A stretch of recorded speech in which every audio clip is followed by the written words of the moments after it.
The alarm on Mara Bennett's wrist console buzzed twice before she even opened her eyes. Something on the perimeter sensors had triggered a warning, and warnings on Kesserin 4 were never good news.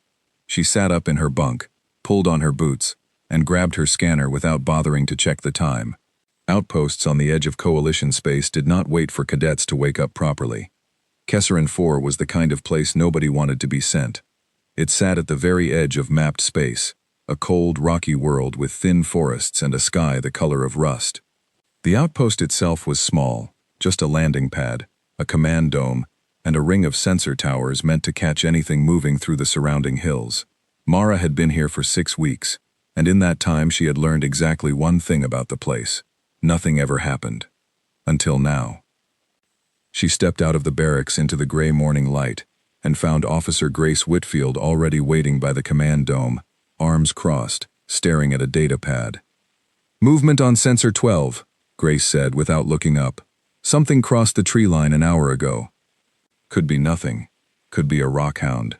But Commander Cole wants eyes on it before breakfast. "Lucky me," Mara said, trying to sound more awake than she felt. Grace finally looked at her, and there was something in her expression that made Mara pause. Not fear exactly, but caution. The kind of caution people carried when they had heard stories about this sector and did not want to say them out loud.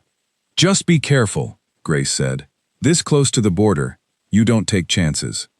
Mara nodded, though she did not fully understand what Grace meant. She had heard the whispers, of course. Every cadet stationed near the outer rim had heard them.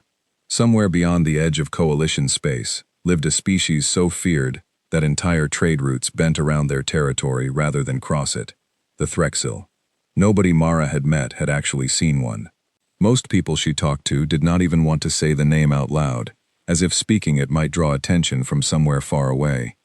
She had always assumed the stories were exaggerated. Fear tended to grow bigger with every retelling, and she had grown up on stories like that, tales meant to scare children into staying close to home. She had never been the type to scare easily. Where other cadets saw danger, Mara mostly saw curiosity. It was part of why she had ended up on the least glamorous posting in the fleet. She asked too many questions and followed too many hunches that were not technically part of her assigned duties. She checked her scanner, slung her field pack over one shoulder, and headed toward the tree line, without waiting for a full briefing. The hills beyond Sensor 12 rose gently, covered in tall gray-green trees with bark like cracked stone. The morning air was sharp and cold, and every twig that snapped under her boots sounded far too loud in the quiet. The scanner beeped steadily as she walked, tracking a faint heat signature somewhere ahead. It was smaller than she expected, not the size of a predator large enough to worry an entire sector. If anything, it read more like an animal in distress, its signal weak and uneven, flickering the way injured creatures sometimes did. She slowed her pace and moved carefully between the trees, scanning the underbrush. The forest floor was littered with fallen branches and patches of strange blue moss that seemed to glow faintly in the shade. She almost missed the sound at first, a thin, high whimper coming from somewhere just ahead, buried beneath a tangle of roots. Mara crouched low and pushed aside a curtain of hanging vines. There, wedged between two large roots, was a creature unlike anything she had ever seen. It was roughly the size of a large dog, covered in deep gray scales that shimmered faintly in the dim light. Its limbs were long and powerful looking, built for speed, but right now they trembled weakly against the ground. One of its front legs was bent at an awkward angle, and a thin trail of dark fluid had dried along its side.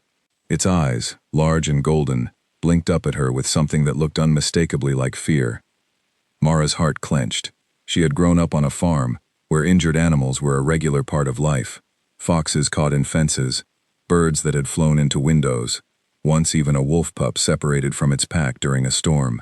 She knew fear when she saw it, and she knew the particular stillness of a creature that expected to be hurt, and was bracing for it. "Hey there," she whispered, keeping her voice low and gentle. "It's okay. I'm not going to hurt you." The creature let out another whimper and tried to pull itself further back into the roots, but its injured leg gave out, and it collapsed with a small, pained sound. Mara's scanner buzzed again, flashing a warning about an unidentified species, but she barely glanced at it. She had seen enough scared animals to know what mattered most right now was not data. It was calm. She lowered herself slowly to the ground, keeping her movements small and unthreatening, the way she had learned to approach frightened animals back home. She did not reach for it immediately. Instead, she sat a short distance away and simply talked, her voice soft and steady, the words themselves almost meaningless, just a stream of gentle sound meant to convince a frightened creature that she meant no harm. Minutes passed. The creature's trembling slowly eased. Its golden eyes, wide and wary at first, began to soften as it watched her, as if it were trying to decide whether she was a threat or something else entirely. Mara kept talking, kept her hands visible and slow, and little by little, she edged closer. When she finally reached out, the creature flinched but did not pull away. She rested her fingers lightly against its scaled shoulder, and for a long moment neither of them moved. Then, unexpectedly, the creature leaned into her hand, pressing its head against her palm the way a nervous dog might when it finally decided a stranger could be trusted. "There you go," Mara murmured, feeling a rush of warmth in her chest. "See? Nothing to be scared of." She examined the injured leg carefully. It did not look broken, more likely a bad sprain, or a soft tissue injury from a fall. The creature was young, she guessed, judging by its size, and the softness still visible beneath its scales, the kind of softness that usually faded with age. Wherever it had come from, it was clearly alone, and it was clearly hurt. Mara knew she should report this immediately. Regulations were clear about unidentified species, especially near a border as sensitive as this one. But looking down at the frightened, trembling creature now leaning against her leg, she found it hard to think about regulations at all. All she could think about was that something small and scared needed help, and she happened to be the one who found it. She pulled a thermal wrap from her field pack, the same kind she carried for treating minor injuries on patrol, and gently wound it around the injured leg. The creature made a soft sound, somewhere between a growl and a whine, but did not pull away. It watched her hands the entire time with an intelligence that surprised her. This was not simply an animal reacting on instinct. There was something aware in the way it studied her, almost as if it were learning her just as she was learning it. "You're going to be okay," she said, more to herself than to the creature. "I've got you." She gathered it carefully into her arms. It was heavier than it looked, dense with muscle beneath the scales, but it did not resist. If anything, it seemed to relax against her, its trembling finally beginning to still. She wrapped her jacket around it for warmth and started the walk back toward the outpost, her mind already running through what she would need. A proper medical scan, something to feed it, if it would eat, a quiet corner where it could rest without being frightened by the noise of the base. She did not think, not even for a moment, about what her scanner had flagged. She did not think about the whispered stories of a species too dangerous to name, or the trade routes that bent around unmarked stretches of space, or the particular caution in Grace's voice that morning. All she saw was a frightened, injured creature that needed someone to be kind to it, and Mara had never been the type to walk past something like that. As she carried it through the tree line, the creature shifted slightly and pressed its head against her shoulder, letting out a small sound that was almost, unmistakably, something like relief. Neither of them knew yet what that small sound would set into motion. Back at the outpost, the sensor towers continued their quiet work, logging every heat signature, every faint energy trace drifting through the hills. One particular reading, far larger and far more distant than anything else on the grid, had begun moving. Slowly at first, then with growing purpose, angled directly toward the outpost's coordinates. None of the technicians monitoring the towers noticed it yet.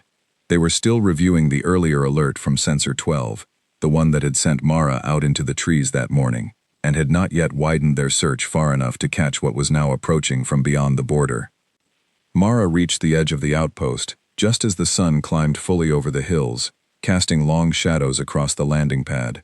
She adjusted her hold on the creature in her arms, feeling its steady breathing against her chest, and allowed herself a small, satisfied smile. Whatever this little creature was, she had found it, and she had helped it, and that was enough for now.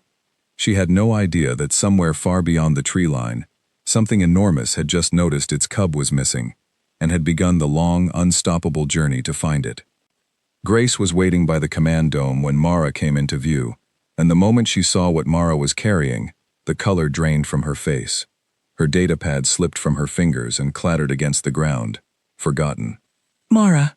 She said, her voice suddenly tight. What is that?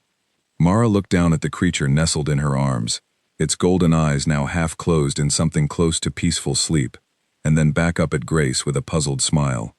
I found it hurt in the trees, she said. Poor thing was terrified. I think its leg is sprained, nothing too serious. I was just about to bring it in for a scan. Grace did not move. She stood frozen, staring at the creature the way someone might stare at a live wire, and slowly, carefully, she reached for the comm unit clipped to her shoulder. Command, she said, her voice barely steady. We have a situation. You need to see this, right now. Within minutes, Commander Daniel Cole stepped out of the dome, still buttoning his uniform jacket, his eyes locking onto the creature the second he cleared the doorway. He stopped mid-stride, and for a man who had spent 20 years commanding outposts on the edge of nowhere, the look on his face was one Mara had never seen before. It was not confusion, it was recognition, and it was fear. Cadet Bennett, he said slowly.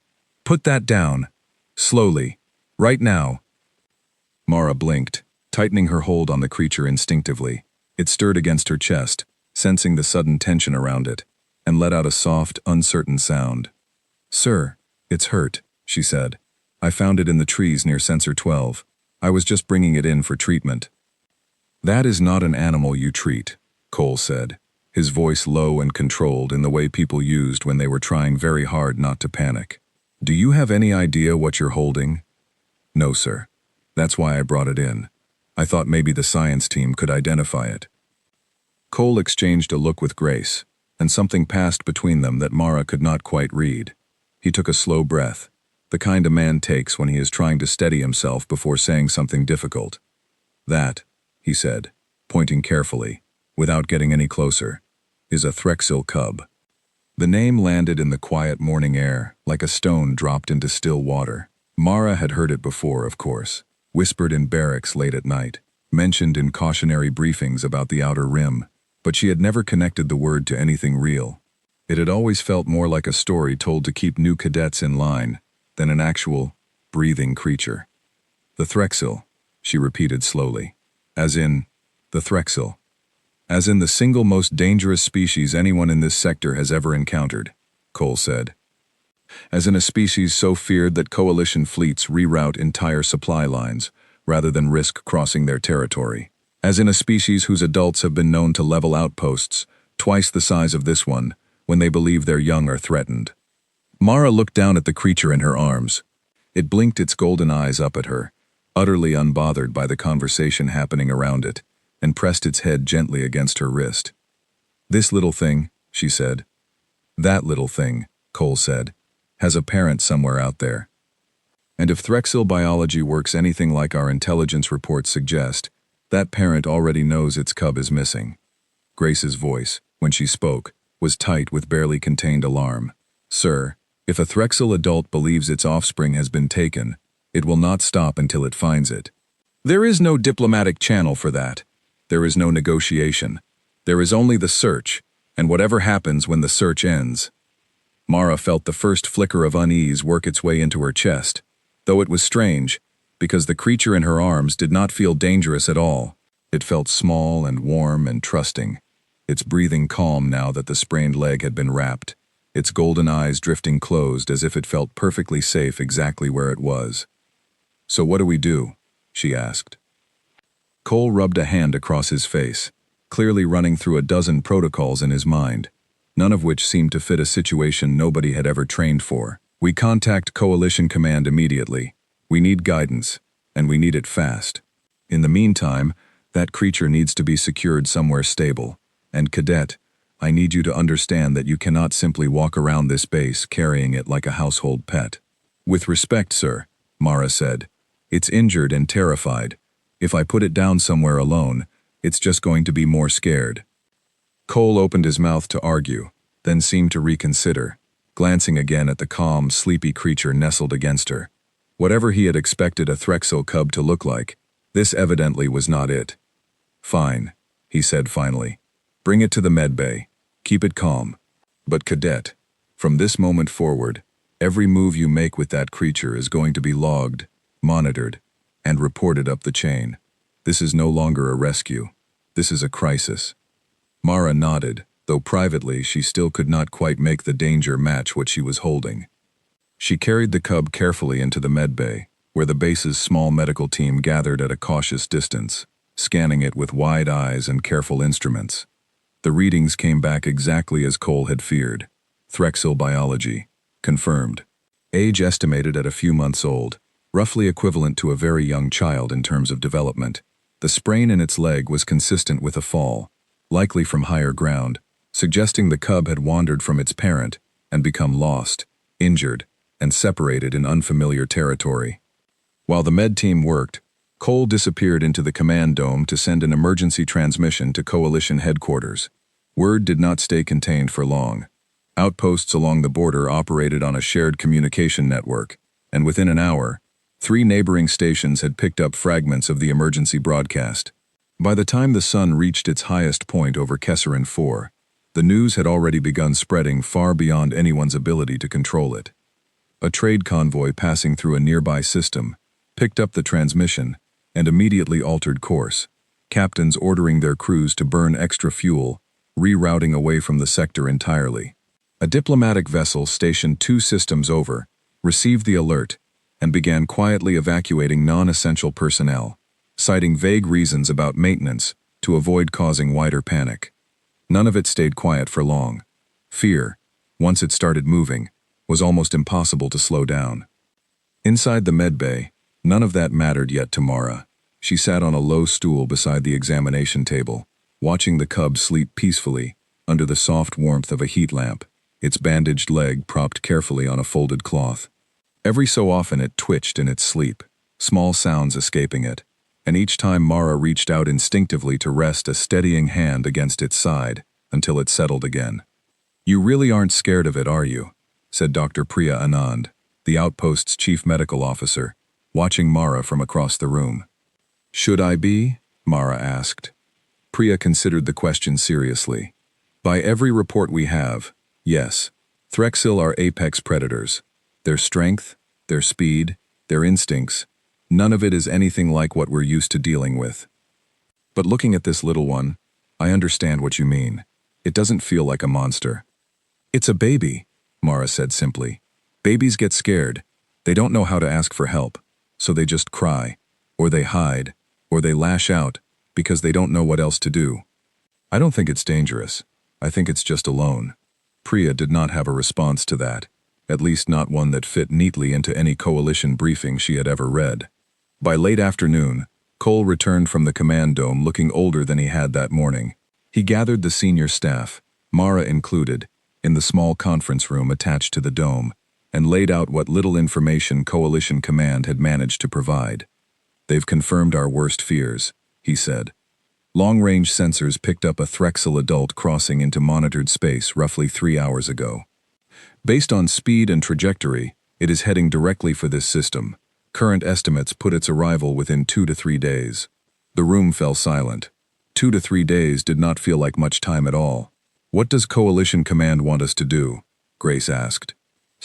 "Officially, they are advising full evacuation of non-essential personnel," Cole said. "Unofficially, they have no idea how to handle direct contact with a full-grown Threxil, because as far as anyone can tell, nobody in recorded history has survived a direct encounter with one that believed its young was in danger." Mara felt her stomach tighten, though she still could not connect the abstract danger being described with the small, sleeping creature currently resting in the next room. "There has to be a way to explain what happened," she said. "We found it hurt. We helped it. Surely if the parent sees that, it will understand we meant no harm." Cole looked at her the way an adult looks at a child who has just said something both innocent and impossible. "Cadet, Threxil do not communicate the way we do. There are no known cases of successful contact. No shared language, no diplomatic precedent, nothing. When that creature arrives, it will not be looking for an explanation. It will be looking for its cub, and it will not care what stands between them." The weight of that statement settled heavily over the room. Grace excused herself to begin coordinating evacuation logistics. Priya returned to check on the cub. Cole remained behind, staring at a star chart projected above the conference table, watching a single glowing point creep steadily closer to the marked location of Kesserin 4. Mara sat quietly for a long moment, thinking not about danger or diplomacy or evacuation protocols, but about the way the cub had pressed its head into her palm that morning in the forest, trusting her before it had any reason to. Whatever was coming, she found herself hoping that same trust might mean something when it finally arrived. Outside, the sky above the outpost had begun to shift into evening colors, streaks of orange bleeding into the rust-colored clouds. Far beyond the horizon, unseen by any sensor yet close enough to matter, something vast and powerful moved steadily closer, driven by an instinct older and stronger than any coalition protocol could measure. The countdown had begun, and nobody on Kesserin 4, not Cole, not Grace, not even Mara herself, fully understood yet what was coming when it finally arrived. By the second morning, the outpost barely resembled the quiet, forgotten posting it had been only 2 days earlier. Transport shuttles crowded the landing pad, engines humming as crews loaded crates of equipment and personal belongings under Grace's rapid instructions. Non-essential staff filed toward the ships in tight, anxious lines, glancing constantly toward the eastern hills as if they expected to see something enormous rising over the tree line at any moment. News of the approaching Threxil had not stayed confined to Kesserin 4 for long. Within hours of Cole's emergency transmission, the story had rippled outward through every connected relay station in the sector. By the time the sun rose on the second day, it was no longer a quiet internal crisis. It had become the single most talked about event across 3 neighboring systems. A merchant captain named Oliver Hale, halfway through a routine cargo run 2 systems away, received the alert on his ship's console and immediately changed course without waiting for further instructions. He had heard the old stories about the Threxil his entire career, second-hand accounts passed between traders who avoided certain unmarked regions of space without ever fully explaining why. He did not intend to find out firsthand what those stories were protecting him from. "Reroute us through the Calder corridor," he told his navigator. "I don't care if it adds 2 extra days. I am not taking this ship anywhere near that system." He was not alone in that decision. Within the first 24 hours, 17 separate vessels altered their flight plans to avoid the sector entirely. Insurance brokers on 3 different trade stations began quietly adjusting their rates for any route passing within a dozen light-years of Kesserin 4. A diplomatic envoy stationed on a nearby world, a calm, measured woman named Ambassador Elena Voss, found herself fielding a dozen frantic calls within a single morning, each one asking the same impossible question. What was the coalition doing to contain the situation? "There is nothing to contain," she told one particularly persistent caller, keeping her voice steady, despite the tightness in her own chest. "This is not a weapon. This is not a fleet incursion. This is a parent looking for its child. The only thing that will resolve this is finding a way to return that cub safely, and finding it quickly." Not everyone found her explanation reassuring.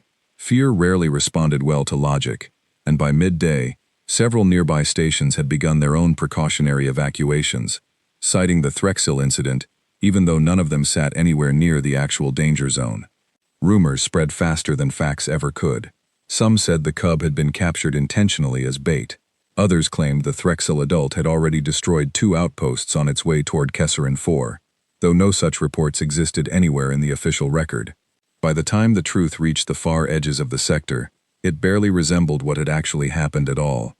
Back on Kesserin 4, Cole stood at the edge of the landing pad watching the last of the non-essential personnel board their transport, his expression carved from exhaustion and controlled tension. Grace approached him with a datapad in hand, her uniform slightly rumpled from 2 days without proper sleep. "That's the last of them," she said. "Skeleton crew remaining, 14 people total, all volunteers, all briefed on the risk." "And the science team?" Cole asked. "Staying," Grace said. "Priya insisted. Says someone needs to monitor the cub's condition, and honestly, sir, I don't think anyone could have convinced her otherwise." Cole allowed himself a tired, humorless smile. "And Cadet Bennett?" Grace hesitated before answering. She refused evacuation. Said she wasn't leaving the cub alone with strangers, while it was still injured and frightened. "I tried to explain the risk, sir, but she wasn't interested in hearing it." Cole turned to look back toward the medbay, where through the window he could just make out Mara sitting beside the examination table, one hand resting gently on the cub's uninjured leg while it dozed peacefully beside her. "She has no idea what's coming," he said quietly. "None of us do," Grace admitted.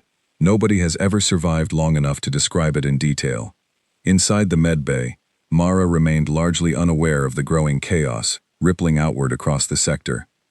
She had been given brief updates, evacuation numbers, rerouted trade convoys, panicked diplomatic calls, but none of it fully registered as real danger, not in the way it seemed to register for everyone else around her. What registered instead was the steady rhythm of the cub's breathing, the way its golden eyes tracked her movements around the room, the small, trusting sounds it made whenever she stepped away and it wanted her to come back. She had started calling it Ash, mostly because of the pale gray dust that clung to its scales, though she kept the name to herself, unsure whether anyone else would understand why a supposedly terrifying predator deserved something as simple and affectionate as a name. "You're not what everyone says you are you?" she murmured, running her fingers gently along Ash's uninjured side. The cub let out a soft, rumbling sound, almost like a purr, and pressed closer against her hand. Priya watched the exchange from across the room, arms crossed, her expression somewhere between scientific fascination and quiet unease. "You know," she said, "in 3 centuries of contact with dozens of species across this sector, nobody has ever managed to get a Threxil, adult or cub, to respond like that. Every single encounter on record ends in violence within minutes. Maybe nobody ever tried being kind first," Mara said simply. "Or maybe," Priya said carefully, "you got lucky, and the parent won't share the same opinion." That thought lingered in the room, long after Priya returned to her instruments, and despite herself, Mara felt a small knot of worry tighten in her chest. She had never doubted her instincts with animals before. Every creature she had ever helped, from farm animals back home to the occasional wild thing caught in trouble, had eventually responded to patience and gentleness. But she had also never faced anything like what was now approaching Kesserin 4, something powerful enough to make seasoned commanders speak in hushed, careful tones. By the evening of the second day, the skeleton crew had settled into an uneasy rhythm, monitoring sensors, running diagnostics, and waiting. Cole spent most of his time in the command dome, coordinating with coalition officials who offered plenty of concern but very little actual guidance. Nobody had a protocol for this. No training manual, no historical precedent, no diplomatic framework built for a species that had never engaged in anything resembling negotiation. Ambassador Voss arrived personally on the 3rd morning, her small diplomatic shuttle touching down on the mostly empty landing pad amid a light, cold drizzle. She stepped out wrapped in a long gray coat, her expression composed despite the obvious strain in her eyes, and was met immediately by Cole. "Commander," she said, shaking his hand briskly, "I came as soon as clearance allowed. I want to see the cub myself before the parent arrives." "With respect, Ambassador, I'm not sure that's necessary," Cole said. "It's entirely necessary," Voss replied. "If there is any chance at meaningful contact when that Threxil arrives, I need to understand exactly what we're dealing with, and I need to understand it before it becomes a matter of survival rather than diplomacy." Cole led her to the med bay, where she stopped just inside the doorway, studying the scene with the careful, measured attention of someone who had spent a career reading the smallest details in unfamiliar situations. Mara sat exactly where she had for most of the past 2 days, close beside the cub, speaking to it in a low, steady voice as she gently checked the wrapping on its leg. "Cadet Bennett," Voss said, stepping closer. "I understand you're the one who found it." Mara looked up, offering a polite nod. "Yes, ma'am. It was hurt and alone in the trees.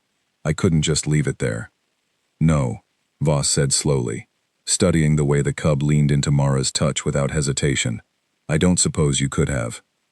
She spent the next hour observing quietly, occasionally asking careful questions about the cub's behavior, its reactions, the specific way it responded to Mara's presence compared to anyone else in the room.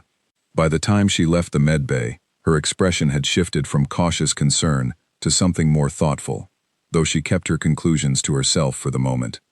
That evening, long-range sensors finally confirmed what everyone had been dreading. The Threxil adult had entered the outer edge of the system, its trajectory locked firmly on Kesserin 4, its speed steady and unwavering. Estimated arrival, less than 24 hours.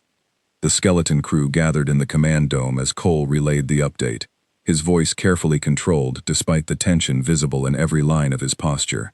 "This is no longer theoretical," he said. "We have less than a day to decide how we're going to handle direct contact, assuming contact is even survivable." "What are our options?"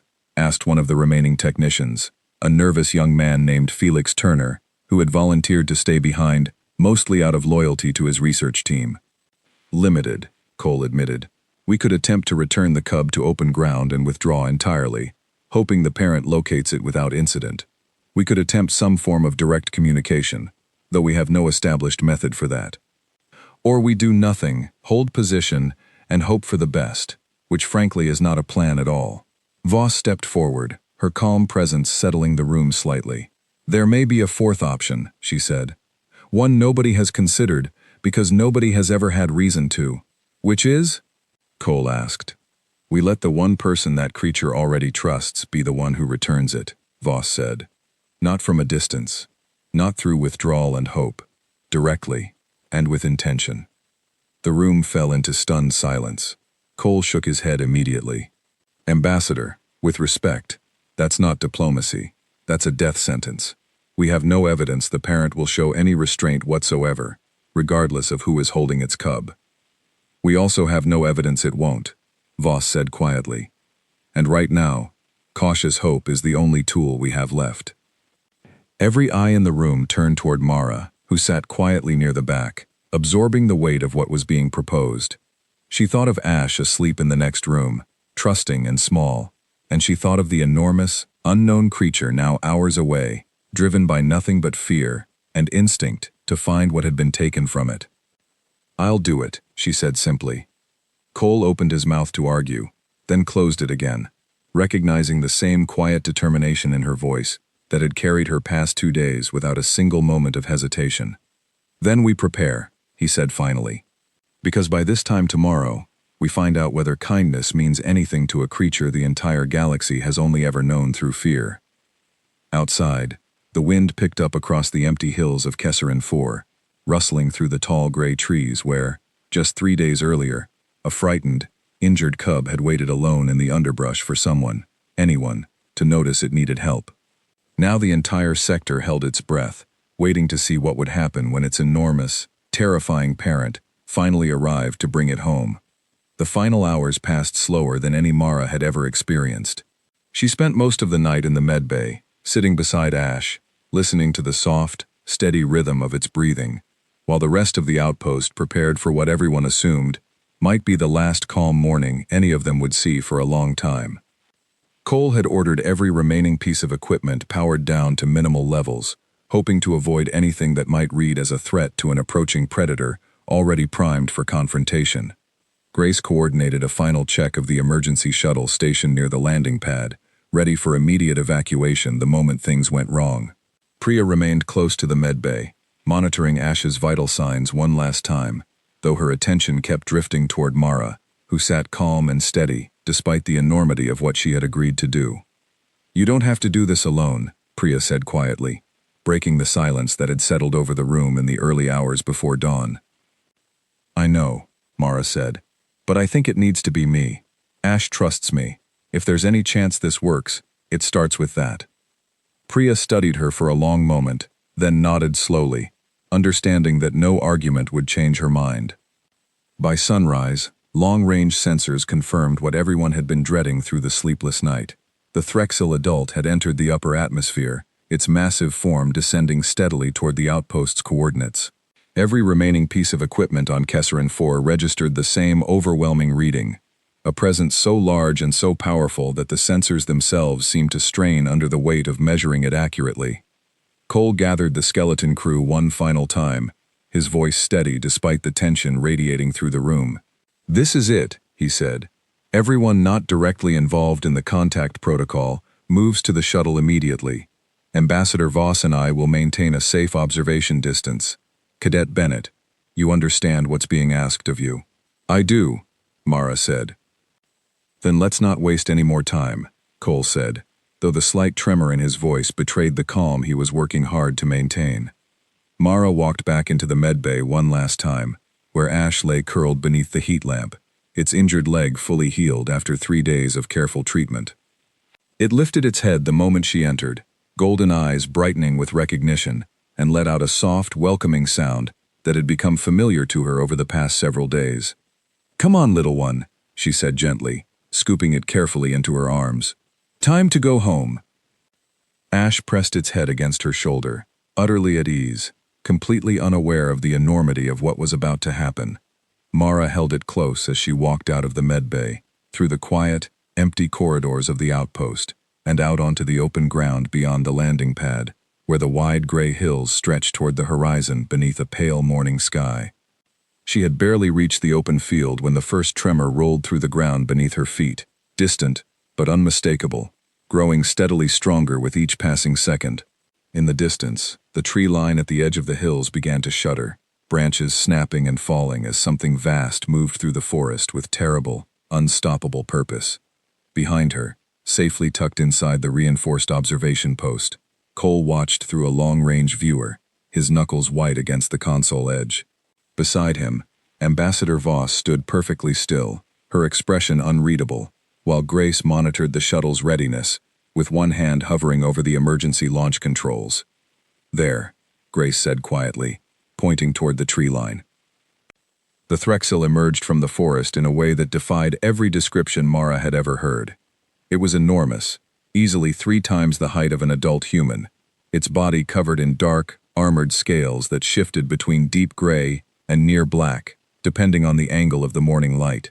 Powerful muscles rippled beneath its hide with every stride, and its eyes, the same striking gold as Ash's, burned with an intensity that radiated raw, focused urgency across the entire clearing. It stopped at the edge of the tree line, its massive head lifting slightly as it scanned the open field ahead. For one long, breathless moment, nothing moved. Then its gaze locked directly onto Mara, standing alone in the center of the clearing, with its cub cradled gently in her arms, and the entire outpost seemed to hold its breath at once. A low, rumbling sound rolled across the field, deep enough that Mara felt it vibrate through the ground beneath her boots. It was not quite a growl, not quite anything she had a word for, but the raw power behind it was unmistakable. In the observation post, Cole's hand hovered instinctively over the emergency signal, ready to order immediate evacuation at the first sign of an attack.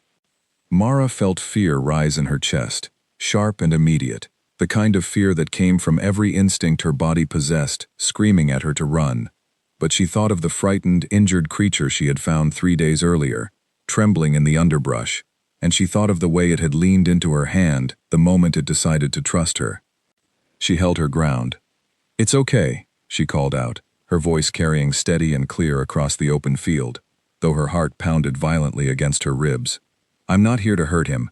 I found him hurt, and I helped him. I'm just bringing him home."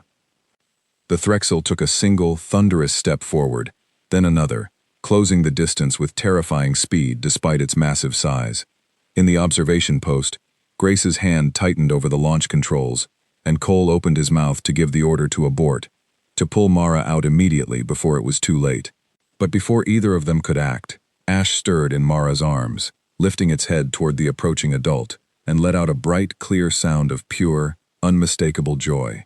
The Threxil slowed instantly, its massive stride faltering, as its focus shifted entirely from Mara to the small cub cradled against her chest. It lowered its head, closing the remaining distance carefully now, its enormous golden eyes fixed on Ash, with an intensity that had shifted from something predatory into something else entirely, something that, despite every warning and every fearful story Mara had ever heard, looked unmistakably like relief. It stopped just a few feet away, towering over her, close enough now that Mara could feel the warmth radiating from its massive body, and hear the low, steady rumble still vibrating deep within its chest. Slowly, deliberately, it lowered its enormous head toward Ash, and the cub squirmed eagerly in Mara's arms, straining toward its parent with the same bright, trusting sound it had made countless times over the past 3 days, whenever Mara returned to its side. Mara's arms trembled slightly as she carefully extended them, offering the cub toward its towering parent, her heart still hammering against her ribs despite the strange, fragile calm settling over the clearing. "There you go," she said softly, her voice barely above a whisper. "Go on. He's been waiting for you." The Threxil's massive head dipped lower, its nose brushing gently, almost impossibly gently, against Ash's small-scaled body. A deep, resonant sound rumbled through its chest, and Ash responded in kind, nuzzling eagerly against the enormous creature now hovering protectively over both of them. For a long moment, nothing else in the universe seemed to matter beyond that small, quiet exchange between parent and cub. Then, slowly, the Threxil's golden gaze shifted away from its cub and settled directly on Mara, studying her with an intensity that made every hair on her arms stand on end. She held perfectly still, unsure what to expect, painfully aware of just how small and fragile she must have looked, standing before something so overwhelmingly powerful. The creature leaned closer, close enough that Mara could see her own reflection in its enormous golden eyes, and for one terrifying heartbeat, she genuinely believed this might be the last moment of her life. Instead, the Threxil lowered its massive head even further, until its forehead rested lightly, carefully, against her shoulder, in a gesture so gentle it seemed almost impossible coming from a creature capable of such overwhelming destruction. In the observation post, Cole's hand slipped away from the emergency signal entirely, his mouth hanging open in stunned disbelief. Beside him, Ambassador Voss let out a breath she had clearly been holding for far too long, her eyes wide with something between astonishment and quiet, careful hope. "I don't believe it," Grace whispered. Out in the clearing, Mara stood frozen, one hand resting instinctively against the Threxil's massive, warm scales, tears blurring her vision, despite everything she had told herself about staying calm and steady. Ash squirmed happily between them, caught in the warmth of a reunion neither fear nor legend had ever prepared this world to witness. Slowly, carefully, the Threxil straightened, lifting its head away, though its golden eyes remained fixed on Mara, with something that no longer resembled danger at all. Whatever happened next, Mara understood with sudden, overwhelming clarity that everything the galaxy believed about this creature, every whispered warning, every rerouted trade path, every frightened evacuation order, had just been proven, in this single quiet moment, to be only half the story. News of what happened on Kesserin 4 spread through the sector faster than the original panic ever had, though this time the story carried a very different weight. Within hours, every relay station that had once broadcast warnings about an approaching predator began broadcasting something else entirely, a quiet, almost disbelieving account of a human cadet who had stood her ground before a full-grown Threxil and walked away unharmed. Oliver Hale, the merchant captain who had rerouted his entire cargo run to avoid the sector, heard the update over his ship's comm system and sat in stunned silence for a long moment before turning to his navigator. "Set a course back through the original corridor," he said slowly. "I think we might have been wrong about a few things." Ambassador Voss remained on Kesserin 4 for the following week, working carefully, alongside Cole and the small science team, to document everything that had happened, though she was quick to remind everyone involved that documentation alone could not capture what she had witnessed in that clearing. She had spent her entire career studying diplomatic protocol between dozens of species, yet nothing in her training had prepared her for watching an apex predator lower its head in what could only be described as gratitude. "We've spent 3 centuries believing contact with the Threxil was impossible," she said during a briefing with Coalition officials several days later, her voice carrying the careful weight of someone still processing the scale of what she had seen. "What Cadet Bennett proved is that it was never impossible. It simply required someone willing to approach without the fear that has defined every previous encounter."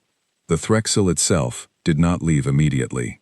For 3 days following the reunion, it remained at the edge of the tree line near the outpost, close enough to be seen from the observation post, but never approaching in a way that suggested any threat. Ash spent much of that time moving freely between its parent's side and the outpost itself, often finding its way back to the medbay where Mara continued checking on it out of habit more than necessity. On the second of those 3 days, Mara stepped outside to find the massive creature waiting near the tree line, its golden eyes following her the moment she appeared. She hesitated only briefly before walking toward it, her earlier fear now tempered by the memory of that gentle, unexpected moment in the clearing. "I suppose I should be more careful around you," she said quietly, stopping a respectful distance away. "Everyone certainly thinks I should be." The Threxil lowered its head slightly, studying her with the same quiet intensity it had shown days earlier, and let out a low, steady rumble that Mara had come to recognize as something close to contentment. She found herself smiling despite everything. "You're not what everyone says you are either," she said. "Guess that makes two of us." Over the following weeks, as word of the encounter continued spreading across Coalition space, Mara found herself at the center of attention she had never sought, and did not particularly want. Officials from Coalition headquarters arrived to interview her extensively, eager to understand exactly what she had done differently from every failed attempt at contact recorded before her. Reporters from several core worlds requested interviews, hoping to capture the story of the first successful peaceful encounter with a species long considered untouchable.